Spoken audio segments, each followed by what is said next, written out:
സംസ്ഥാന ടൂറിസം വകുപ്പിന്റെ സഹകരണത്തോടെ കേരള ട്രാവൽ മാർട്ട് സൊസൈറ്റി സംഘടിപ്പിക്കുന്ന രാജ്യത്തെ ആദ്യ വെഡ്ഡിംഗ് ആൻഡ് മൈസ് ഉച്ചകോടിക്ക് കൊച്ചിയിൽ തുടക്കമായി.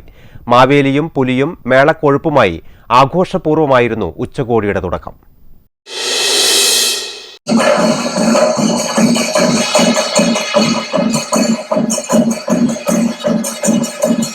വെഡ്ഡിംഗ് മൈസ് ടൂറിസം മേഖലയ്ക്ക് മുന്നിൽ കേരളത്തിന്റെ വൈവിധ്യമാർന്ന സാധ്യതകൾ അവതരിപ്പിക്കാൻ ലക്ഷ്യമിടുന്നതാണ് ഉച്ചകോടി. ലോകത്തിലെ തന്നെ പ്രധാനപ്പെട്ട വെഡ്ഡിംഗ് ആൻഡ് മൈസ് കേന്ദ്രമായി മാറാനുള്ള എല്ലാ ചേരുവകളും കേരളത്തിലുണ്ടെന്ന് ഉച്ചകോടി ഉദ്ഘാടനം നിർവഹിച്ചുകൊണ്ട് ടൂറിസം പൊതുമരാമത്ത് മന്ത്രി P.A. മുഹമ്മദ് റിയാസ് പറഞ്ഞു.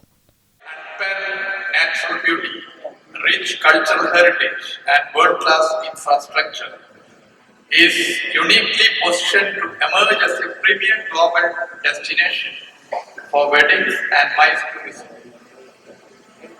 It is through collaborative efforts, strategic innovation and steadfast dedication that we can translate this potential into sustained growth and international recognition.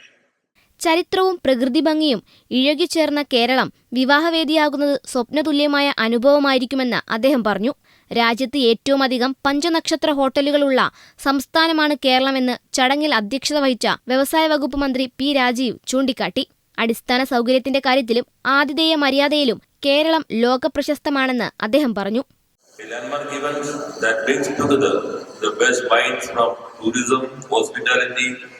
Event management and allied sectors.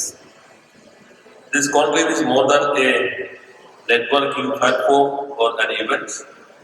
It is a statement of intent that Kerala is ready to position itself as India's premier hub for destination weddings and MICE tourism. 4 അന്താരാഷ്ട്ര വിമാനത്താവളങ്ങൾ, cruise tourism, water metro എന്നിവ കേരളത്തിന്റെ പ്രാധാന്യം വർദ്ധിപ്പിക്കുന്നു. Canal വികസനത്തിന് 3760 കോടി രൂപ അനുവദിച്ചിട്ടുണ്ട്. ഇത് പൂർത്തിയാകുന്നതോടെ കേരളത്തിന്റെ ഗതാഗത സംവിധാനത്തിലും ടൂറിസത്തിലും മികച്ച മാറ്റമുണ്ടാകുമെന്നും അദ്ദേഹം പറഞ്ഞു. കേന്ദ്ര ടൂറിസം വകുപ്പ് അഡീഷണൽ സെക്രട്ടറിയും ഡയറക്ടർ ജനറലുമായ സുമൻ ബില്ല മുഖ്യപ്രഭാഷണം നടത്തി. ഹൈബി ഈഡൻ MP, സംസ്ഥാന tourism secretary K. Biju, tourism director Shikha Surendran, KTM society president Jose Pradeep, secretary S. Swaminathan എന്നിവരും സംസാരിച്ചു. Mayor M. Anilkumar, Kerala tourism additional director Sree Dhanya Suresh, KTM മുൻ പ്രസിഡന്റുമാരായ ബേബി മാത്യു സോമതീരം, ജോസ് ഡൊമിനിക്, EM നജീബ്, റിയാസ് അഹമ്മദ്, എബ്രഹാം ജോർജ് തുടങ്ങിയവരും സന്നിഹിതരായിരുന്നു. രാജ്യത്തിനകത്തും പുറത്തുനിന്നുമായി 675-ലേറെ ബെയർമാർ പരിപാടിയിൽ പങ്കെടുക്കുന്നുണ്ട്. ലെമേറിയഡിയനിൽ നടക്കുന്ന ഉച്ചകോടി ശനിയാഴ്ച സമാപിക്കും. ഉദ്ഘാടനത്തോടനുബന്ധിച്ച് കലാവിരുന്നും ഒരുക്കിയിരുന്നു.